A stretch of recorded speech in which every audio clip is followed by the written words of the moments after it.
Yo, what's up guys, it's your boy Sami here. Today we are gonna see, what if Naruto has a god sealed in him? Part 8, the last part. Hope you'll enjoy this video. So before we start, please subscribe to our channel, and like this video.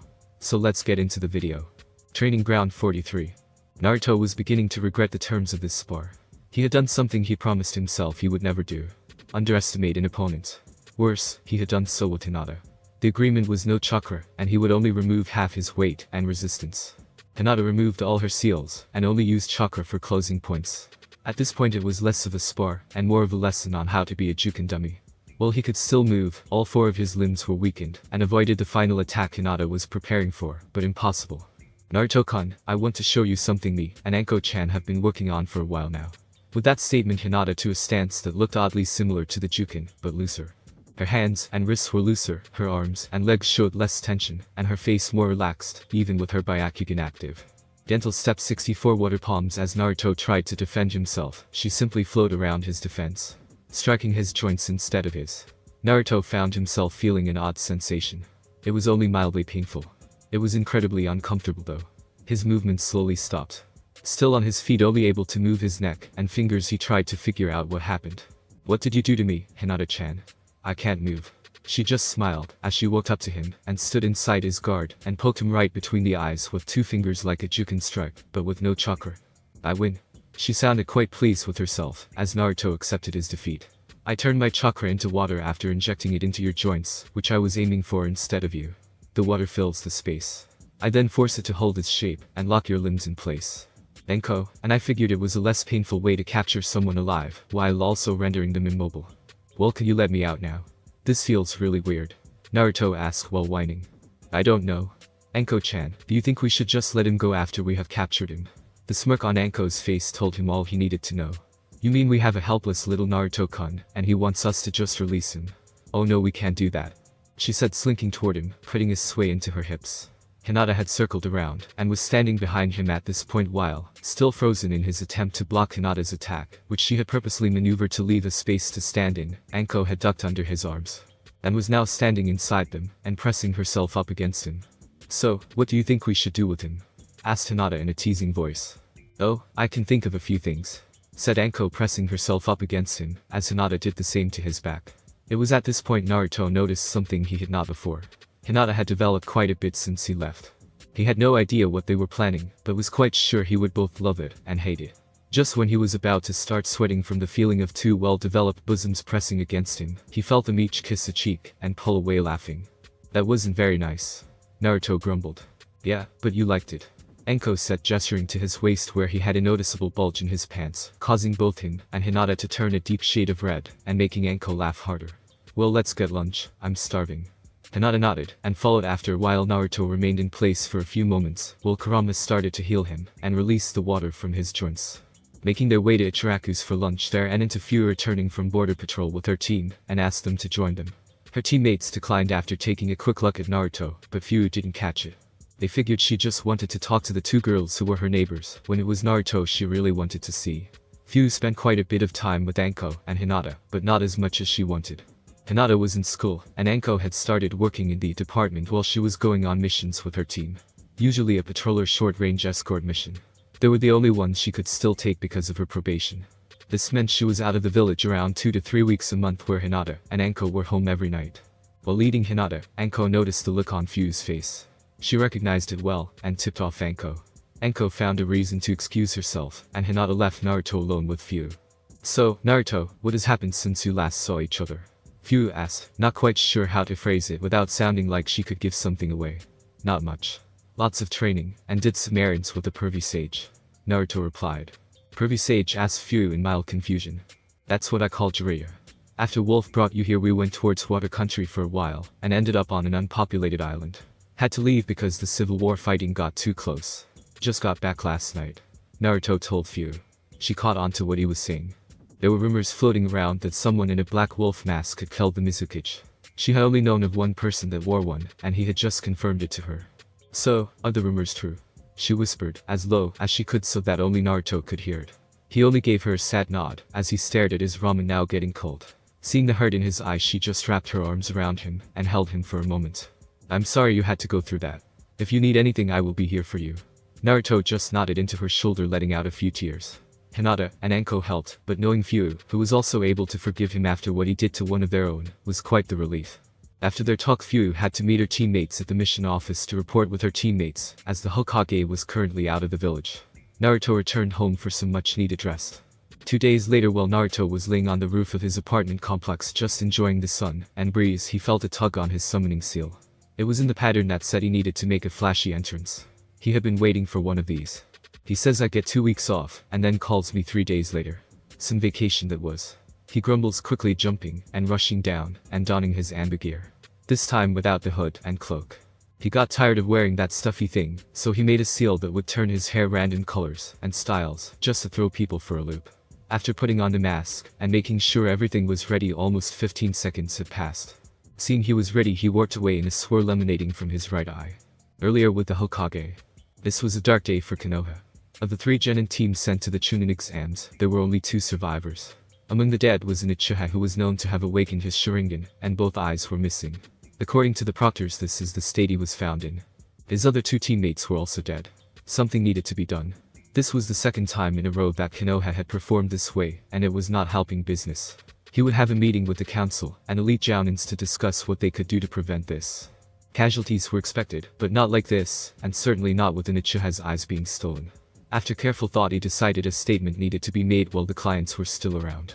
After sealing the bodies into a scroll here, he joined the Kazukiage, feudal lords, and VIPs that had shown up.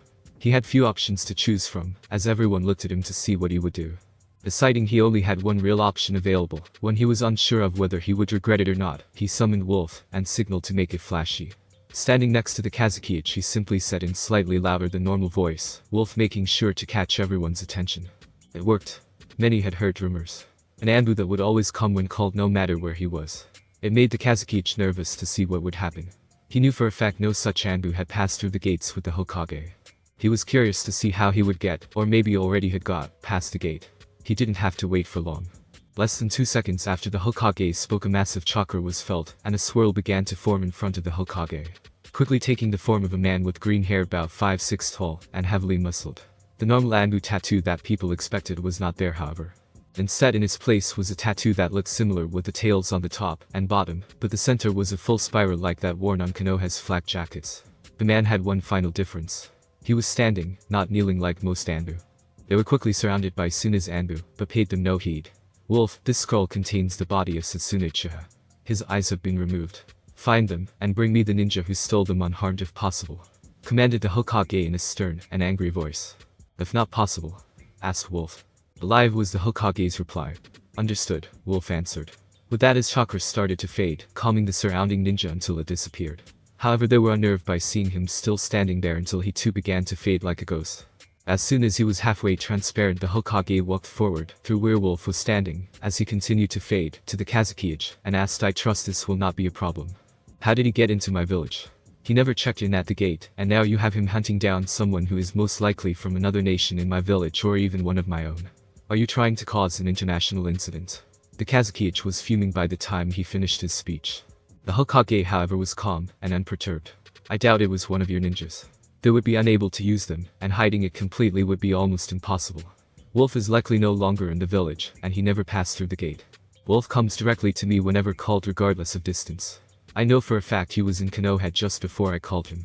Rasa opened his mouth to interrupt, but Hiruzen just held his hand up so he could finish. I asked him to bring me the culprit unharmed if possible, but alive no matter what. If it is another genin, I will simply confiscate the eyes, and report his actions to his cage, along with a stern warning for that particular village. After all, Wolf is rather good, and delivers messages, as I am sure you have heard about Taki by now. This conversation became the center of attention almost, as soon as it started. The Sandaime Hokage gave away far more than he would have liked, but Konoha needed the funds this little stunt might bring. It was important for everyone there to know that Konoha could still deliver on missions, and if he had to put a little fear into another village or two to do it well, it was a risk he was willing to take. Hokage Dono, with respect, I must ask that you recall him, and allow us to look for the thief.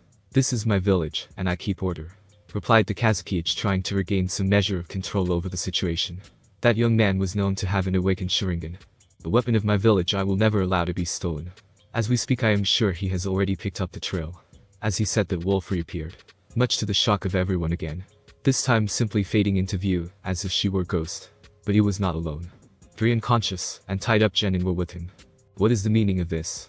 You come into my village and attack a foreign shinobi who has the nerve to pull this. Rasa was practically screaming, and his Anbu were waiting for orders to arrest Wolf. Wolf however paid him no heed nor even a glance. After the Kazukige's outburst, the Hokage nodded at him to report. I began by sweeping the rooms of all the genin. After finding the blood of Satsuna on the weapons of these 3, I sought them out. I found them having a discussion as to what would be done with the Sharingan eyes they had recovered in broad daylight, no less. After listening and learning that they had already been taken out of the village by awaiting Kumo Anbu during the second phase of the test, I decided to make myself known. After a quick interview, I learned that not only are these 3 actually Chunin, but they were given instruction to deliberately target any Taijutsu users they came across, as well as any female Kekkei Genkai holders that could be taken. They presented completely fake IDs to enter, and paid off a proctor to let them through. The proctor will be delivered momentarily. At this he turned to the Kazukige, and motioned to the 3 who were joined by the proctor, when a wolf clone appeared with a tied-up, but otherwise conscious, and unharmed sand ninja. Kazukige-sama, I leave these men in your care to punish, as you see fit. As you said, this is your village, and I have no authority to deal out punishments. However, the Kumo Anbu who left last night with the eyes is mine. Turning to the Hokage, I am only clone. The real me is going to cut the Anbu off in Hot Springs country this afternoon, and will deliver the body and eyes to his family before you return. What do you wish for me to do with the Kumo Anbu? Needs a very clear message sent to them that this kind of behavior will not be tolerated. Not by Konoha or any nation hosting the Chunin exams. Deliver his corpse to the front gate of Kumo. Tell them that I and Kazukige Dono send our regards. Said the Hokage before turning to the Kazukige, if that is okay with you Kazukige Dono. Only receiving a small nod from Rasa. He then dismissed Wolf, and the clone popped. Sighing, he prepared for the inevitable backlash that was coming. His message had been sent loud and clear, but now he would learn the price. The Kazukige had his Anbu arrest the men and take them for questioning. He had been made to look like a fool after he had yelled at the Hokage, only to find one of his own partly responsible. The Hokage did however give a small face-saving measure in the message to Kumo. That wasn't going to help with the people in the room, but it was still a small win for Suna. His daimyo was not impressed, so he had to try and save more face and be harsh with punishments. Not to mention it had taken Wolf only 15 minutes to find all involved parties. That was something that even surprised Hiruzen. Seeing the excitement die down, the Hokage took his leave. He had some major decisions ahead of him, and he needed time to think. His village was already starting to feel the impacts of their last 2 showings. Showing Naruto off a little might stop the bleeding, but something drastic needed to change or things would get much harder in the future. With Naruto, Wolf had just sent his clone to the Hokage after delivering the culprits, and was getting ready to make a Hiraition jump to his first training island. Since he had left a seal there just in case. The whole time he was shaking his head about how stupid those were. Discussing it in broad daylight aloud, no less. No wonder they were sent. If they died it wouldn't be much of a loss. His problem now was how to send a message. If there was only one Anbu it would be easy. Just leave his corpse at the gate, as instructed. If there were several, which seemed more likely to him, just leave one alive, and let him report after having taken the eyes. The second option was to deliver all the bodies to the village gate. That however would be annoying. Would probably overreact, and try to chase him. Why did he have to be told to do that? Well, no point worrying about it right now. Just have to burn that bridge when I get to it. Thought Naruto, as he made his way to Hot Springs country. Flashing to his training island, and then quickly moving to the most direct path that the Anbu would likely take, left him standing around for almost 2 hours before he sensed his objective approaching. He was right, it was 2 full teams. This time they would be prepared. Word of what happened to Taki's Anbu had no doubt gotten out. That's what I get for being cocky, I guess, he thought. So Wolf stood on a branch, high above his target's path, his arms crossed, waiting.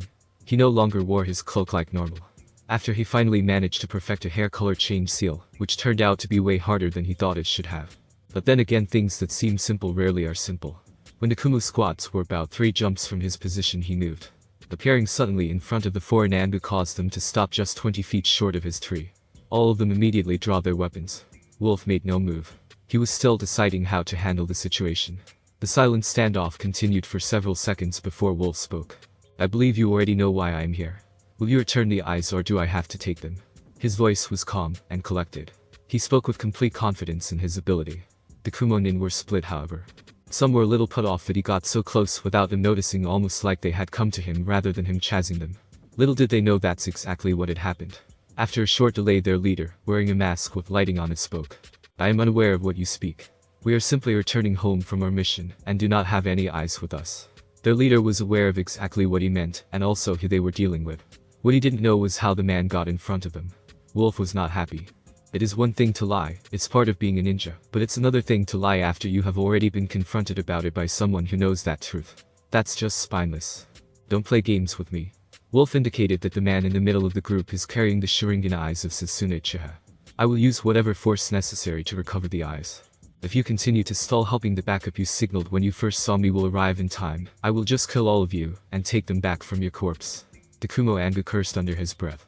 This man was indeed a skilled censor. Seeing as denial didn't work, maybe a threat would. Do you really think you beat all of us? Even if you can, the time it would take would allow our backup to arrive. Combine that with the fact that 7 of us should be enough to hold you here. You have no chance of victory. Why don't you save your own life and get out of our way? Dreaded lightning. With a sigh, Wolf shook his head almost as if he were dealing with a child. If that is how you will have it, so be it. I pray your families have good fortune after your passing. With that statement, the wolf released the seal hiding his chakra. Kumo Anbu's reaction was instant. The one holding the eyes was shifted to the rear, as the rest prepared for an imminent attack. Wolf left no doubt of what his next actions would be. He charged. Halfway into his leap, he simply disappeared. It was only instincts that saved his first target. Raising his sword, Kumo Anbu blocked a strike, only to be pushed back several yards by the force, causing him to fall through the trees until he landed on a large enough branch to hold him.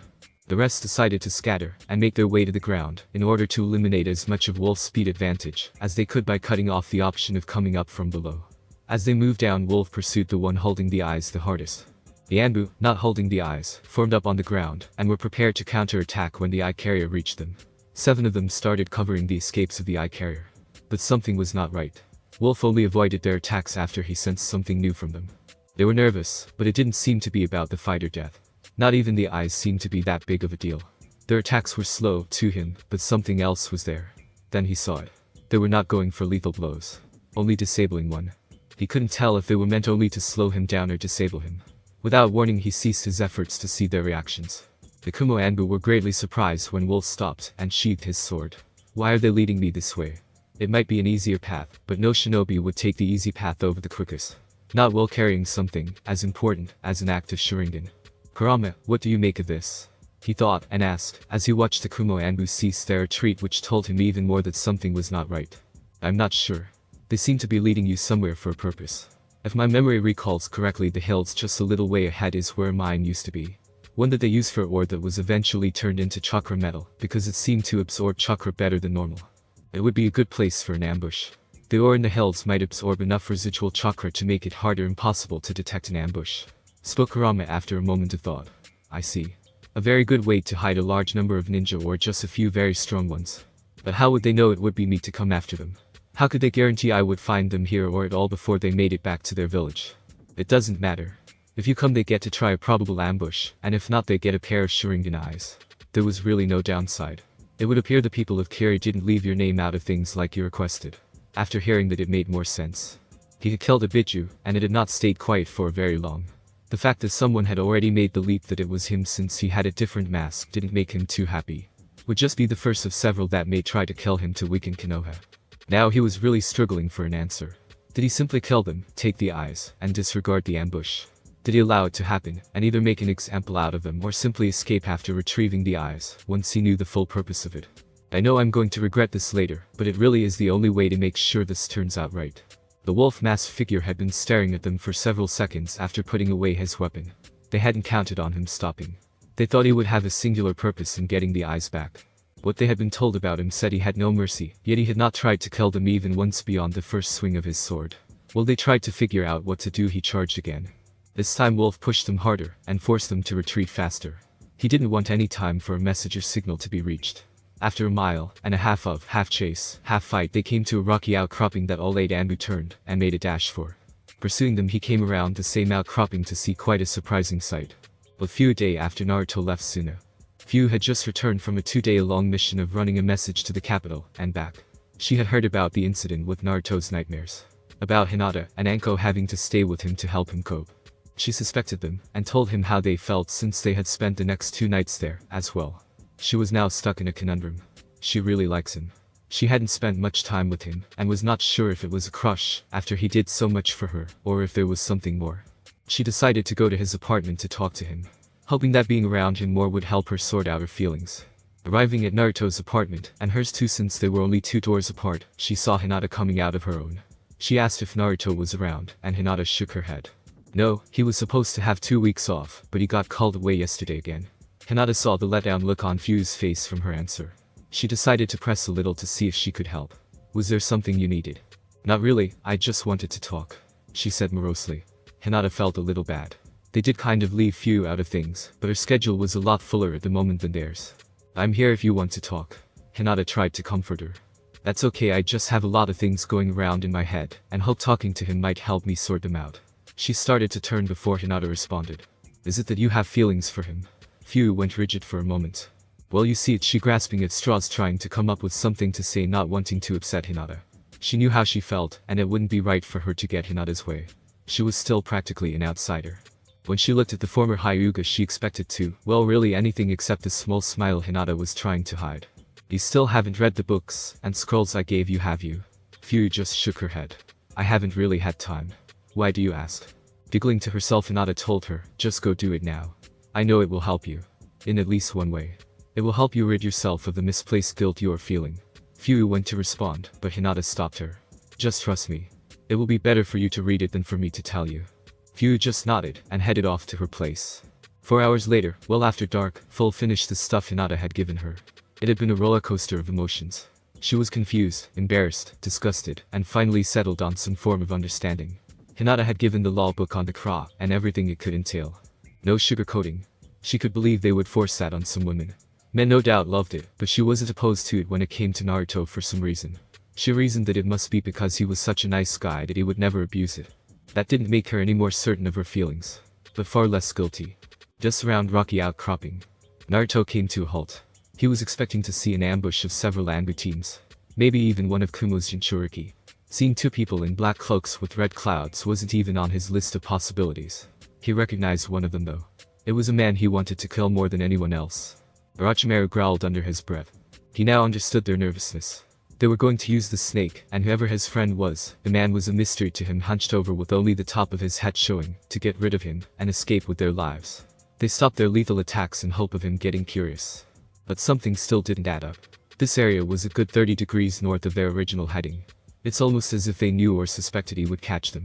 But White changed their course only after he confronted them. Why? He saw the eye carrier walk up to the snake Sannin with the scroll in his hand, with the intention of giving it to him. Then he knew. The eyes were for the traitor, but if they had been able to make it back to Kumo, they had no intention of keeping their end of the deal. Shrewd and deceptive. Knowing that letting the eyes fall into the hands of one of Konoha's greatest traitors was a very bad thing, he moved. Only the 2 in the cloaks even saw him move. They had not taken their focus off him the entire time. Unfortunately, the Anbu with the eyes was wary as well, and withdrew his hand just in time. Now standing only 5 meters away from both parties, Wolf weighed his options. He was told to deliver the body of the eye carrier to Kumo's gates. However, he had reevaluated the need after finding him with 2 full teams. While mulling it over, he had deduced they were leading him somewhere, and he followed. Now he found himself in a real quandary. He wanted to kill the man who had hurt Anko so much, but he didn't want to rob her of the opportunity to do it herself. So, I get the eyes, test the snake, and then retreat. Maybe follow him to his hideout if he's brazened enough. This time the Anbu was unprepared for him. He gave no indication of his actions before moving. In an instant he was standing in front of the eye carrier, scroll now in his hand heading towards his pouch. The other holding his sword that was all the way through said Anbu's chest, and sticking out his back. His heart impaled. Orochimaru was unable to make a move for the scroll before it was gone. He lunged for Wolf's back, but Wolf was already moving. He did manage to cut his back though. The Kumo Anbu, however, were slow to react. They knew they were no match, and debated if they should just grab their comrade, and retreat when they noticed his body was missing. Looking at Wolf as he spoke, an eye for an eye. The Kuka rumors about you don't disappoint, do they? Now if you don't mind, I would like what is mine. Spoke Orochimaru with a chuckle. Eyeing Wolf, completely ignoring the Anbu. His partner up to this point had made no moves or given any indication of his thoughts. Why don't you come get them, little snake boy? Taunted Wolf, only to hear the Sannin chuckle again. Have it your way. Orochimaru blasted killer intent at Wolf, hoping to trip him up or even freeze him. The yawn he received was not the desired reaction. My mother could do better again, taunting Wolf, this time getting a scowl out of the rogue ninja. She most definitely could, commented Kurama inside Naruto's head. With Naruto nodding his agreement. Orochimaru just smirked. We will see how smug you are once my poison starts to take effect. You should be feeling it soon.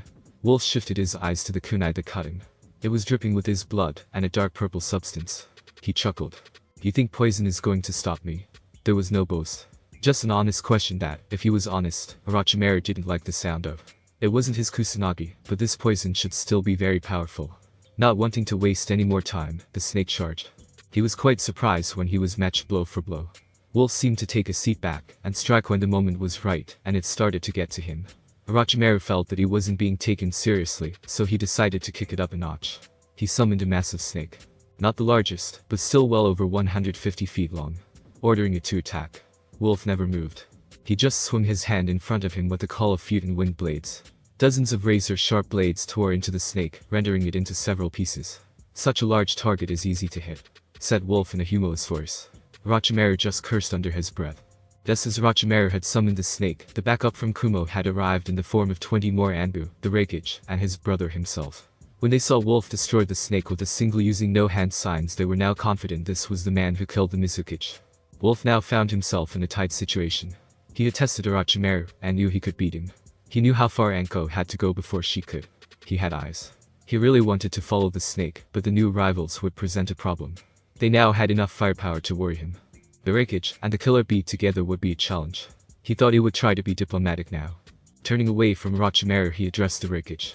Raikage-sama, I did not expect to see you here of all places. I had rather hoped this was another Rouge faction like you claimed the Hyuga kidnapping to be. But that is neither here nor now. I have something for you. Suddenly appearing in front of Wolf was a dead Anbu with blood-soaked armor. The Hokage and Kazekage send their regards and hope you will avoid such bad behavior in the future. The Raikage was steaming. His Anbu was dead, and based on the Konoha Anbu's behavior he had recovered the eyes. Orochimaru and his partner were also confused. Why would the Raikage be here? How did he know where he was? This place was chosen specifically because he could not be sensed here, not to mention they didn't arrange the meeting place until after the teams had left the village. You only had to go behind a corner, and no sensor would find you, and yet here he is coming directly to them. The only thing that made sense is that Wolf caused this detour. They never planned on delivering.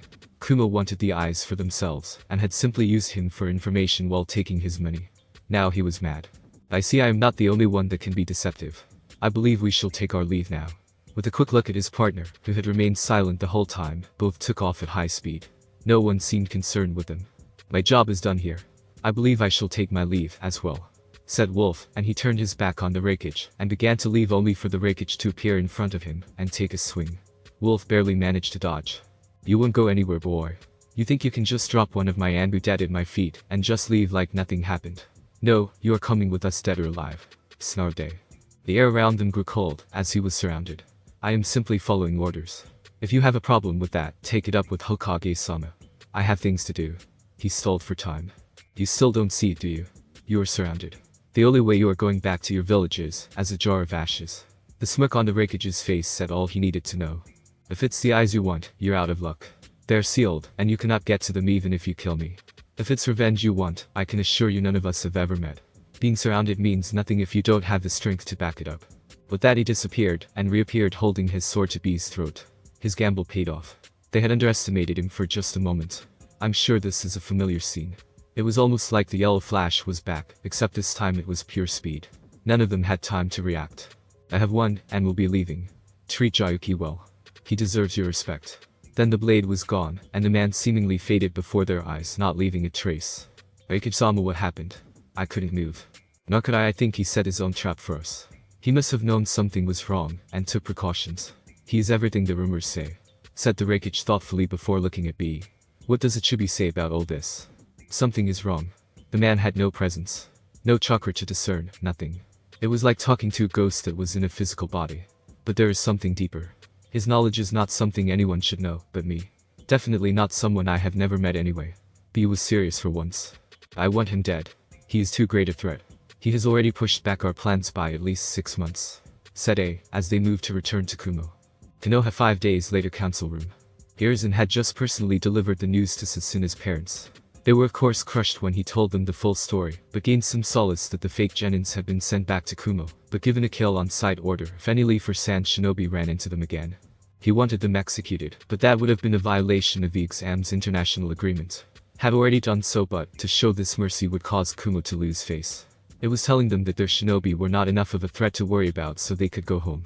On the plus side, however, the Sand Ninja was sentenced to life in prison for the embarrassment and loss he had caused the two villages. The Hokage finished relaying the results and ultimate outcome of the exams when Makoto, who hadn't been there when he spoke to Satsuna's parents and was now the clan head, asked where's Wolf if he was supposed to be back 3 days ago. Did he fail? It was fairly common knowledge among the clan heads and elite jounin that Wolf did not fail. I don't know at this point. It should have been a simple thing for him even if there was a team or two as backup. The only thing I can think of is, but he was interrupted by a swirling sound in the middle of the room. It was Wolf, and from his posture he had a long few days. He immediately went to Makoto and took out 2 scrolls. I am sorry for the delay. These are the body and eyes of Satsuna. Only his parents will be able to open either. I am sorry for their loss and apologize if they worried about someone getting his eyes. But the bow here turned to the middle of the room and turned towards the Hokage. These actions gave everybody in the room the opportunity to finally see Wolf without his cloak. For some it was the first time ever seeing him in person. His arms were absolutely ripped and he had a small amount of bulk, but nothing that would slow him down. They also noticed the cut in his armor and on his back that went almost shoulder to hip from one side to the other. His Anbu tattoo showed he was not standard forces. The bright orange hair was confusing. He addressed the Hokage with no bow and very little formality. Would you like my report now or later in private, Hokage-sama? He asked in a deep voice. Just hit the highlights for now. Very well. After leaving Suno, I made my way to Hot Springs country to cut off the Anbu that had Sasuna's eyes. When I caught up with him, he was with 2 full teams. I engaged while trying to recover them without damaging them. After a few short skirmishes I deduced something was wrong. We had turned around 30 degrees to the north of our original path toward the Kai Mountains. In the foothills of the mountains we came upon Orochimaru and his partner. At this revelation the questions start flying. Silence. Wolf, please continue. The Kumo Anbu attempted to give the eyes to Orochimaru. I intervened and was able to recover them before he could hand them over. I killed him and quickly sealed his body before I was attacked. I briefly engaged with Orochimaru and destroyed his summons. Before he could attack again, reinforcements from Kumo arrived. He fled. I delivered the body of the eye carrier and your message to the reinforcements before retreating. What took you so long to return? Asked the Hokage. I tracked Orochimaru to his base and observed him for a few days before returning. Hiruzen could tell he was leaving a lot out. I see. The civilian council will leave immediately.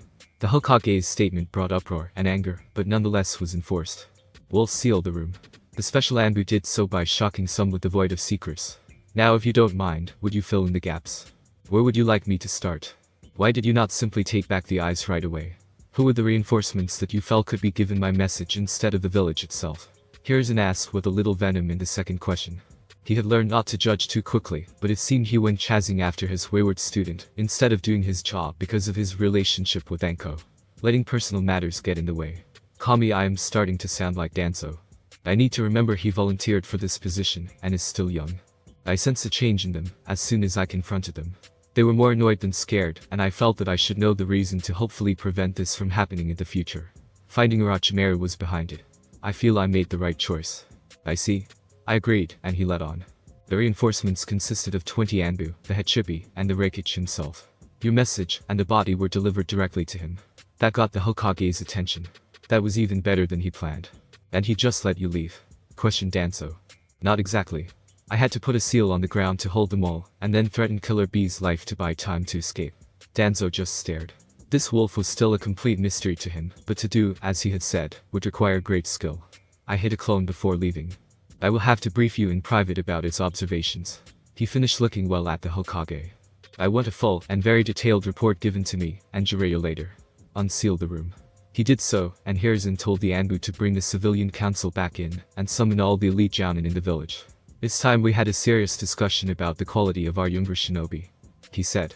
Waiting 10 minutes for them to arrive, he began again by relaying the exams to the new arrivals. I called everyone here today because something is obviously not working. So, I would like answers for this, and to discuss solutions to our current problem. He went around the room receiving very little concrete reason beyond the last few classes, simply having low potential. He felt he had failed them, seeing as how so many died. Wolf, you are more observant than most. What do you have to say in the matter? He asked the special Anbu. Permission to speak freely, he was given a nod. The academy is the problem. It has become a complete joke. This started an uproar on the civilian side, and a few raised eyebrows from the shinobi, and a frown from the Hokage. After calling for silence, he asked the wolf to elaborate. The academy has lowered their standards while at the same time extending a student's tenure there. This has given them a lax view on the actual amount of work needed to become a shinobi and maintain proper conditioning and discipline. By the time they graduate, the best developmental period in which they can set their minds and bodies on the proper track has passed. Many get these grand notions in their heads from the abundance of history that focuses on legendary shinobi and skip all the training and hard work they put in to achieve this. In turn, it leaves them with no concept of hard work, hardship, or personal development. Wolf explained to a rather flustered crowd.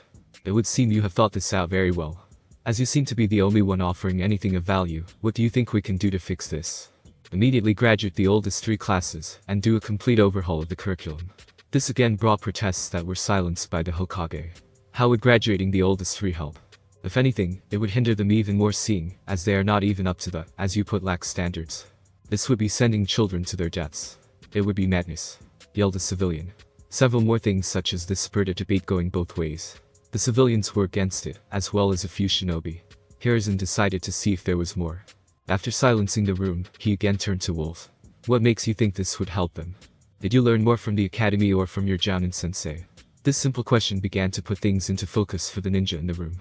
He continued soon after, putting them through 3 to 6 months of hard training depending on their readiness. No missions, no half days, no holidays. 6 days a week, 8 hours a day. After that, give them the final graduation test. A real graduation test too. Not Kakashi's bullshit test to get him out of work. This raised many eyebrows. Kakashi was a well-respected shinobi, and known to be one of the strongest. That was quite the charge to levy. What test would that be? Hiruzen knew what test to use, but wanted to push Naruto a little because he had not liked the number of teams Kakashi had failed either. That would be the bell test. Wolf responded. And what is wrong with it? Questioned the aged leader. With Kakashi now paying great attention, even echoing the Hokage. It's about teamwork. One of Konoha's core principles for shinobi. He had added. No, it's about drawing straws and seeing who is least valuable. Stated Wolf. Even if a team did pass it, they would never really trust you. That little voice would always be in the back of their head. Which one would be the sacrifice for the good of the team if worst came to worst? It used to be about teamwork. Back when that was actually taught in the academy. Now everything is about individual glory when graduating. Having a rookie of the year and having a little laugh about who is dead last by putting them on a team together. At this point he looked at the Hokage. Since when did balancing power on a team become more important than teams whose skills and personalities lend themselves better to teamwork? They just graduated a joke of a training program. No one really knows who the strongest is because no 2 students learn the same. We may very well be stifling our best potential with theory rather than application. She turned back to Kakashi. Trying to turn them against each other by lying to your students is your first act, as sensei. The teams you failed were lucky to get away from you. Even if they passed, one student would always know the other 2 would have chosen them to go first. Not exactly cementing any loyalties now, is it? Wolf's speech gave both the Hokage and Kakashi to think about. The Hokage because he had not seen the changes earlier and still did things the old way. Kakashi was in much the same boat, but also had to wonder if had let someone of great potential fail because they were simply taught the wrong way. Silence greeted him. The clan head saw the wisdom, and the Jounin, while not looking thrilled about the prospect, had to concede that this plan would weed out the weak and make the rest strong. The civilian side, however, was outraged. Shouting about that not being fair to civilian-born ninja with no clan to lean on for support with no income. Life's not fair. I would rather throw many more into the reserves than keep up the current rate of loss and dropouts. We shall explore this option further before I make a final decision. This meeting is adjourned. Wolf, please follow me to my office. With that statement, the Sandaime ended the meeting. Hokage's office after meeting. Wolf delivered a full report to just Hiruzen and Jiraiya, leaving out no details. The older 2 were quite surprised by his assessment of the rogue Sannin, saying that he could finish him, but his partner had created an unknown, and they agreed leaving himself open would have been a mistake. I want to talk about graduating classes right away. If that happens, you realize that you will have a sensei and will be a genin. You won't be able to perform Anbu duties and won't have the autonomy you have now. This will severely limit your ability to both serve the village and protect those you care about. His tone gave away that he guessed that he had some plan. I plan to take Naruto as my apprentice. He will no doubt make elite genin, giving him authority and responsibility, thereby preserving the current state of things, minus the whole wasting time at the academy. The whole time Wolf was speaking, the older shinobi had growing sweat drops. Naruto taking himself as an apprentice. He couldn't make this up. Well, now that that problem is solved, the Hokage, sarcasm thick in his voice, started to talk about the teams. I will have the respective senseis give me reports on who they think will work together. I would like your opinion on your class, since you have quite a bit of experience with them. After giving him his opinion of everyone and their strengths, he was dismissed to go back to his vacation. The end. Thanks for watching my video. Leave a like if you enjoyed my video, and also do consider subscribing to my channel for more awesome content. See you next time. Till then, sayonara.